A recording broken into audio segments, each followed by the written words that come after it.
The neon lights of Las Vegas cast an artificial glow across the parking lot of the Sunset Diner, where 18-year-old Emma Rodriguez sat in the passenger seat of her father's beat-up Chevy pickup, her hands trembling as she stared at the bag of silver coins on the dashboard. The year was 2019, and despite the city's reputation for dreams coming true, her nightmare was about to begin. "Papa, please," she whispered in Spanish, her voice barely audible over the rumble of late-night traffic on the Strip. "There has to be another way." Miguel Rodriguez, her father, avoided her eyes as he gripped the steering wheel with calloused hands that had once built homes, but now shook from withdrawal. The construction work had dried up months ago, and his gambling addiction had consumed what little savings they'd had. His once proud shoulders now sagged under the weight of desperation. "Emma, Mija," he said, his voice hoarse with shame. "I owe people money, bad people, if I don't pay them by tomorrow." He trailed off, unable to finish the sentence that would seal his daughter's fate. Through the diner's windows, Emma could see the man they were supposed to meet, Vincent Vinny Castellano, a middle-aged man in an expensive suit whose business dealings existed in the shadows of the city's glittering facade. He sat in a corner booth, methodically eating a piece of pie while checking his gold watch with the patience of a predator. "How much is in the bag?" Emma asked, though she already knew the answer would break her heart. "5,000, Miguel replied, his voice cracking. "It's enough to keep us alive for another month, maybe two." Emma closed her eyes, feeling the weight of her father's failures crushing down on her young shoulders. She had graduated high school just 3 months ago. With dreams of attending UNLV to study social work, she wanted to help families like hers, broken families struggling with addiction and poverty. Instead, she was about to become another statistic, another young woman whose future was stolen by circumstances beyond her control. The dessert air was warm despite the late hour, and Emma could smell the mixture of exhaust fumes, cigarette smoke, and the artificial sweetness of the casino air conditioning systems that pumped into the streets. This was Las Vegas, a city built on desperation disguised as hope. "I had other options," Miguel said suddenly, as if reading her thoughts. "I could have sold the truck, but then how would I get to work when the jobs come back? I could have asked your tia Rosa for money, but she's already done so much for us since your mother died."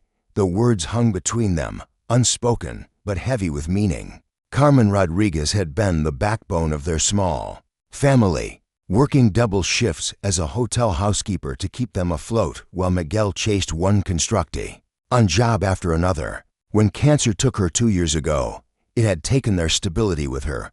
"Vinny's not that bad," Miguel continued, his voice taking on the desperate tone of a man trying to convince himself as much as his daughter. "He runs some clubs, has connections. You'll have a place to stay, food to eat, and it's not permanent, just until I can get back on my feet." Emma turned to look at her father's profile in the neon light. His face, once handsome and strong, now showed the ravages of grief, addiction, and desperation.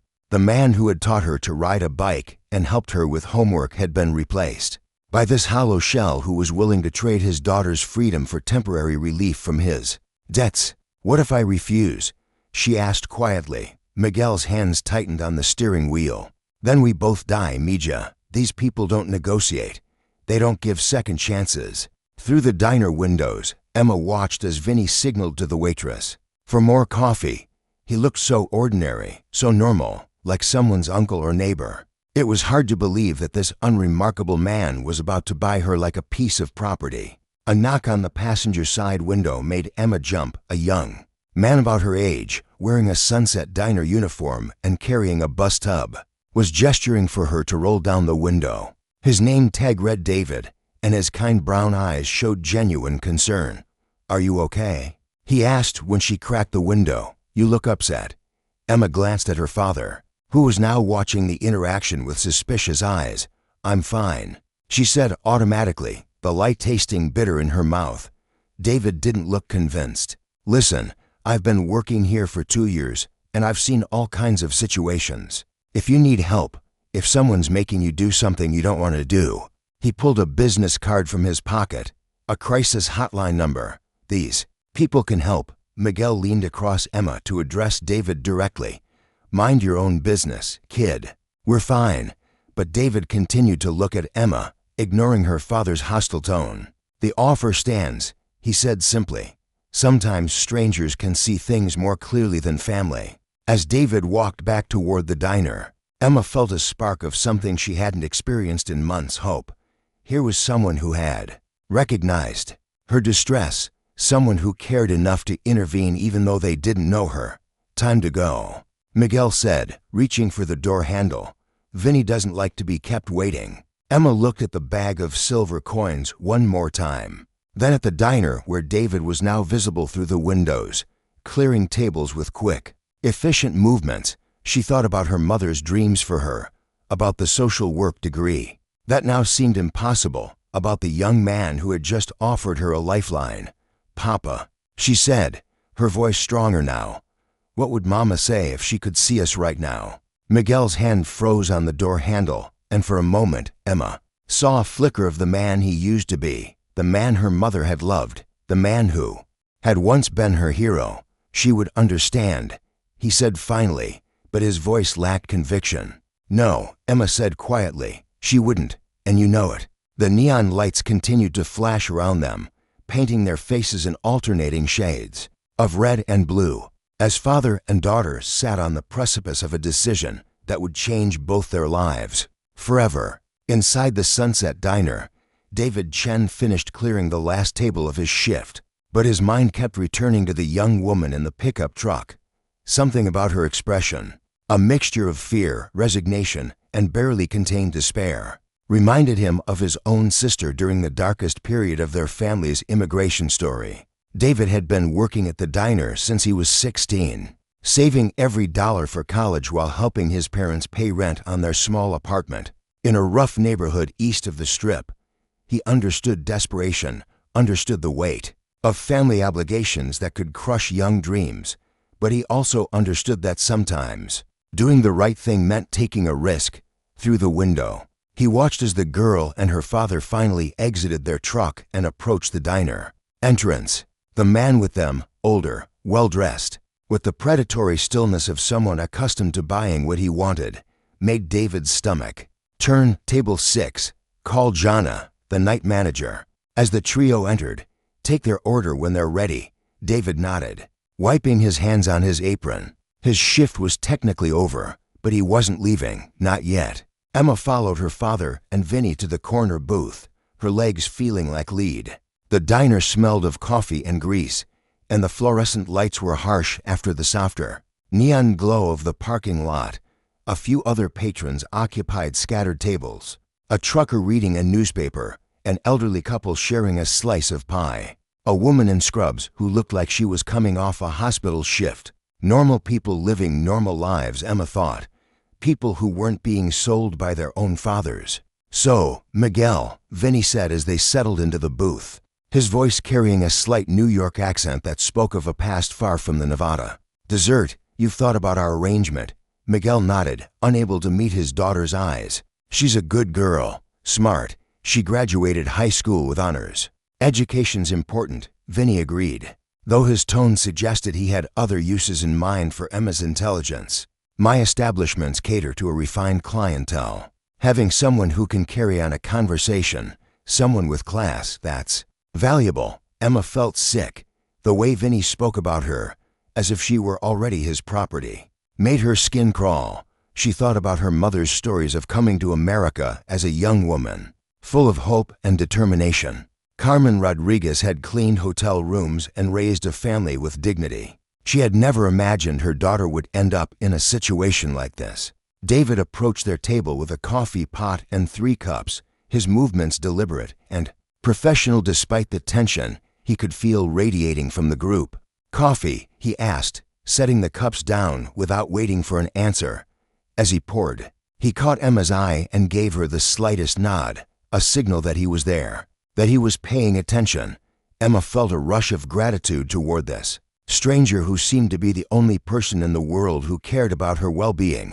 "The money," Vinny said to Miguel, getting straight to business. "You said 5,000 would clear your debts." Miguel reached into his jacket and pulled out a crumpled piece of paper. This is what I owe. To be exact, it's for $1,837. The extra will help us. Help me transition. Vinny examined the paper with the thoroughness of a man who had been in similar negotiations many times before. Your daughter understands the arrangement. She knows this isn't temporary. Emma's breath caught in her throat. Her father had lied to her. This wasn't a short-term solution to get him back on his feet. This was permanent. She was being sold, and there would be no coming back from it. She started to speak, but Miguel cut her off. She understands, he said quickly, don't you? Mija, Emma looked at her father, really looked at him. The man who had taught her to be strong, to fight for what was right, was now asking her to accept the unacceptable. The betrayal cut deeper than any physical pain she had ever experienced. Actually, David said, his voice cutting through the tension like a knife, I think there might be a misunderstanding here. All three looked up at him in surprise. Vinny's expression darkened. With annoyance, excuse me, Vinny said, his voice carrying a warning. This is a private conversation. David set down the coffee pot and pulled out his wallet, a worn leather billfold that contained the sum total of his college savings.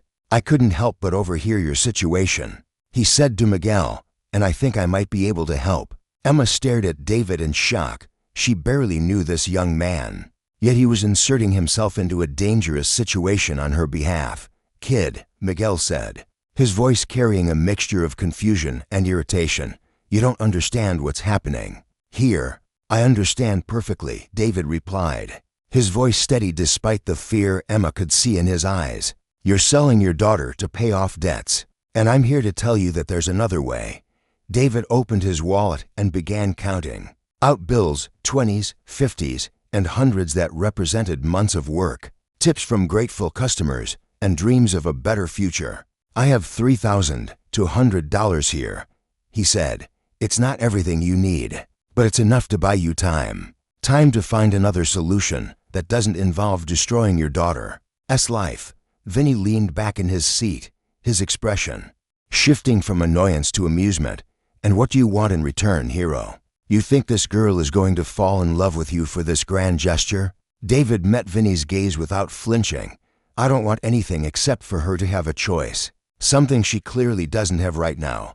Emma felt tears burning her eyes. In all her 18 years, no one outside her family had ever made such a sacrifice for her. And this young man, this stranger, was offering his entire future to give her a chance at hers. David, she whispered, you can't do this. That's your college money, isn't it? David smiled at her, and for the first time in months, Emma saw genuine kindness in someone's eyes. College will still be there next year, but if we don't do something right now, you might not be. Vinny's amusement faded, replaced by cold calculation. This is touching, really. But the girl's father and I have an agreement. You can't just waltz in here and actually. Emma interrupted, her voice growing stronger with each word. I think I can speak for myself. She stood up from the booth, her heart pounding, but her resolve crystallizing. I'm 18 years old. I'm not property to be bought and sold, and I choose to walk away from this table right now. The diner fell silent except for the soft clatter of dishes in the kitchen and the distant hum of traffic outside.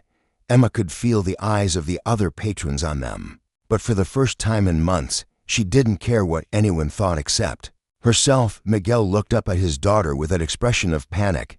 Emma, please. You don't understand what will happen to me if. I understand that you're my father, Emma said, her voice breaking slightly, and that Mama would be ashamed of both of us right now.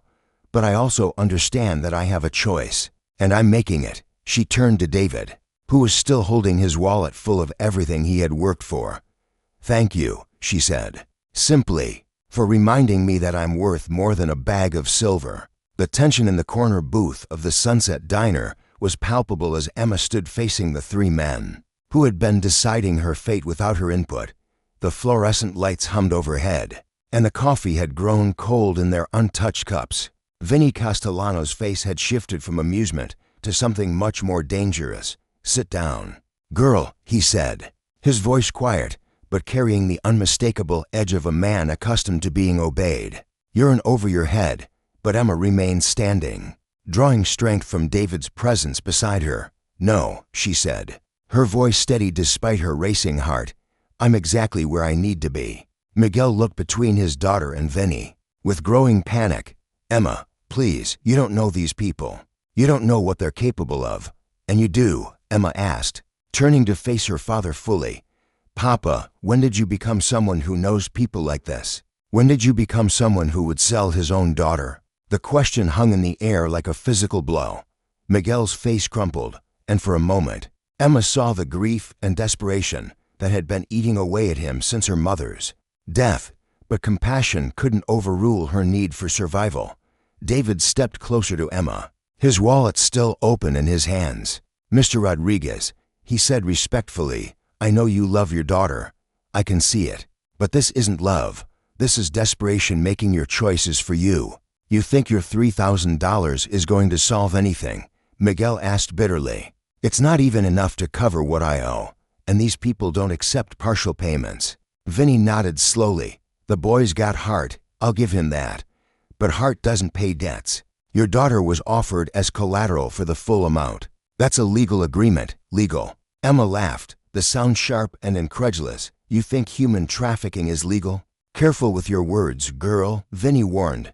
"I run legitimate businesses, entertainment venues. Your father owes money, and he offered a solution. You'd be an employee, nothing more. An employee who can never quit," Emma shot back. "An employee who doesn't get to choose her own schedule or living arrangements. That's not employment, that's slavery." Jana, the night manager, had been watching the scene unfold from behind the counter. Now she approached the table with the kind of authoritative presence that came from dealing with difficult customers for 20 years. "Is there a problem here?" she asked, her hand resting casually near the phone where she could call security or the police if needed. "No problem," Vinny said smoothly. "Just some family business being worked out." But Jeanette's eyes were on Emma, reading the fear and determination in her young face. "Miss, are you here voluntarily?" Emma met Jeanette's gaze directly. "I'm here because my father brought me, but I'm staying by choice. And I'm leaving by choice." David seized the moment.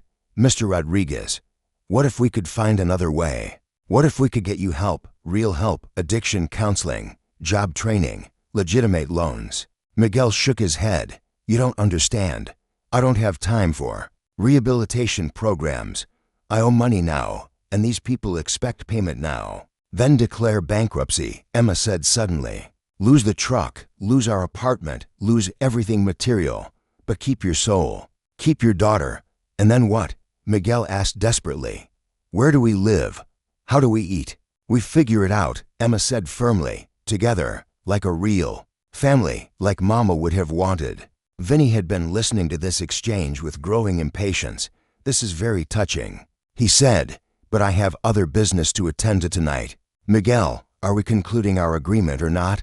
David stepped forward again, this time addressing Vinny directly. "What if I told you I could make you more money than what Mr. Rodriguez owes you?" Vinny raised an eyebrow.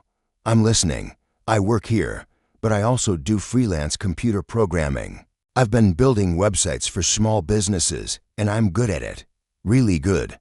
Your establishments probably need modern websites, online presence, digital marketing. I could do that work for you, with a payment plan that would be worth more than $5,000 over time." Emma stared at David in amazement. He was offering to work for Vinny, to put himself in potential danger to save her. Vinny considered this proposal for a moment. "Interesting, but I already have people who handle my digital needs." "Are they getting you the kind of traffic and revenue that a really modern, optimized system could bring in?" David pressed.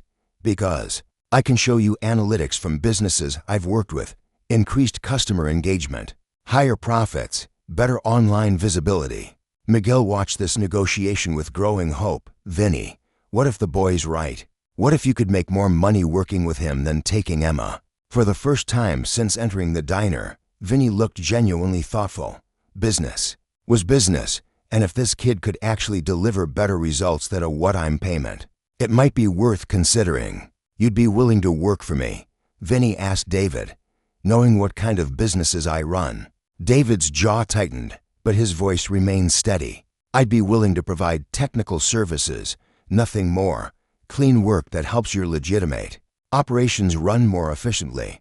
Emma felt a surge of admiration for David's careful wording. He was offering to help without compromising his own ethics, creating a solution that could work for everyone. And you, Vinny said, turning back to Miguel, you'd be responsible for making sure this arrangement works out. If the boy doesn't deliver, the original agreement comes back into play. Miguel nodded eagerly. Yes, absolutely. David, I'll help you however I can. I know people in construction. Maybe we can find you work too. Help you recover the money you're offering. Emma looked around the table at these three men negotiating her future, but this time, she didn't feel like a commodity being traded. She felt like a person whose value had been recognized and defended. There's one more condition, she said, causing everyone to look at her. I want to be part of whatever arrangement you make. Not as collateral, not as payment, but as an equal partner in making sure this works. David smiled at her with obvious admiration. I think that's the best idea anyone's had all night. Even Vinny seemed impressed by her determination. You've got spine, girl. I can respect that. Maybe you would have been an asset to my operations after all. I'd rather be an asset to my own life, Emma replied. As the group began working out the details of this new arrangement, Emma felt something she hadn't experienced in 2 years.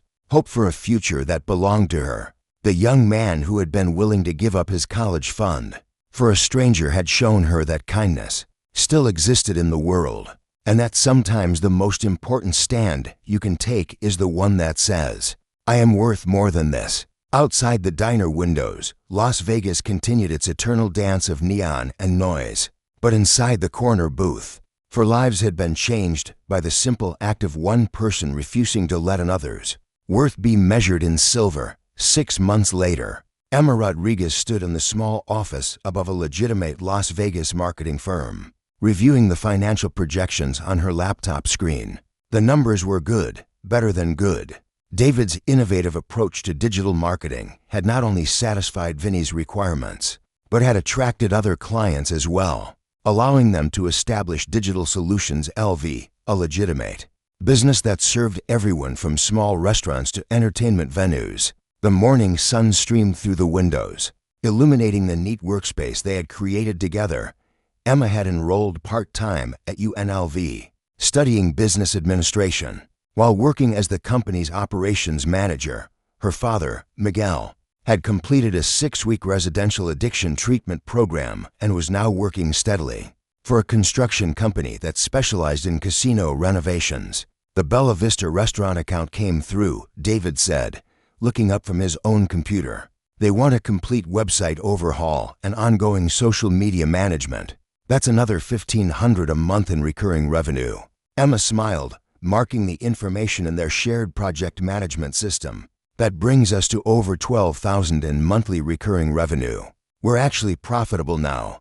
The transformation in both their lives had been remarkable. David had deferred his college enrollment by 1 year, but the practical business experience he was gaining had already caught the attention of UNLV's business school. They had offered him a scholarship based on his entrepreneurial success, meaning he would graduate debt-free. A knock on the office door interrupted their work. Miguel entered, carrying coffee and wearing the kind of clean, pressed work clothes that spoke of steady employment and restored self-respect. Buenos dias, he said, setting down the coffee. I wanted to stop by before my shift starts. The relationship between Emma and her father was still healing, but it was stronger now than it had been in years. The crisis that had nearly destroyed them had also forced them to confront truths they had both been avoiding, and the honesty had created a foundation for rebuilding their family bond. How's the Luxor project going? Emma asked, referring to the construction job Miguel had been working on for the past month. Good, really good. Miguel settled into one of the chairs they had set up for client meetings. The foreman said if I keep up the quality work, they might offer me a supervisor position on the next project. David looked up from his computer. That's fantastic, Mr. Rodriguez. You've worked really hard for this opportunity. Miguel nodded, then looked seriously at both young people.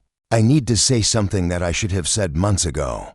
David, what you did that night at the diner, offering your own money, your own future, that wasn't just generosity, that was heroism. You saved my daughter when I was too weak to save her myself." Emma felt her eyes well up with tears. This was the first time her father had explicitly acknowledged what had really been happening that night. The first time he had called David's actions what they truly were. "And Emma," Miguel continued, "watching you stand up for yourself, watching you build something meaningful with David, it's shown me who you really are. You're stronger than I ever was, smarter than I ever was. Your mother would be so proud." The mention of her mother still brought a bittersweet ache to Emma's heart, but it no longer felt like an open wound. She would have been proud of all of us, Papa, for finding our way back to each other. A gentle chime from David's computer indicated an incoming video call. "That's our 10 o'clock, he said, potential new client in Henderson, as David prepared for the call. Emma thought about the strange turns her life had taken. 6 months ago, she had been a commodity to be bought and sold. Today, she was a business owner, a college student, and a young woman who had learned that her own voice was the most powerful tool she possessed. "You know," Miguel said, watching David adjust his camera for the video call, "I used to think that machismo meant being the strongest person in the room, making all the decisions for my family. But I've learned something different now." "What's that?" Emma asked. "Real strength is knowing when to step back and let the people you love make their own choices, even when those choices scare you." David's video call began, and Emma listened. As he professionally presented their services to a potential client, his confidence and expertise were evident, and she felt a surge of pride in what they had built together. But more than that, she felt gratitude for the reminder that one person's kindness could change everything. Later that afternoon, as Emma walked across the UNLV campus to her social work class, she thought about the other young women who might be facing situations similar to what she had experienced. The crisis hotline card that David had offered her that first night was still in her wallet, and she had been thinking about volunteering with the organization. Her phone buzzed with a text from David. "New client signed. Celebration dinner at the Sunset Diner." Emma smiled as she typed back. Perfect, full circle. The Sunset Diner held different memories now. Instead of being the place where she had almost lost everything, it had become the place where she had learned to fight for herself. Jana, the night manager, always had their usual table ready, and she had become something of a surrogate mother figure to both Emma and David. That evening, as the three of them, Emma, David, and Miguel, sat in the same corner booth where her life had changed, Emma raised her coffee cup in a toast. "To strangers who become family," she said. "To second chances," Miguel added. "To knowing your own worth," David concluded. Outside the diner windows, Las Vegas continued its eternal promise of fortune and reinvention. But inside, three people who had faced the worst of the city's underbelly had found something more valuable than money or luck. They had found the courage to choose love over fear, partnership over exploitation, and hope over desperation. Emma thought about the bag of silver coins that had nearly bought her freedom from her father 6 months ago. Tonight, she carried something much more valuable in her wallet. Business cards for Digital Solutions LV with her name printed. As operations manager, a student ID for UNLV, and that crisis hotline number that she planned to call soon, not as someone seeking help, but as someone ready to provide it.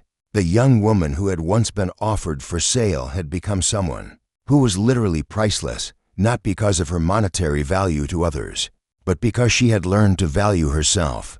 And the stranger who had given his wallet to save her had become the partner who helped her build a future worth saving.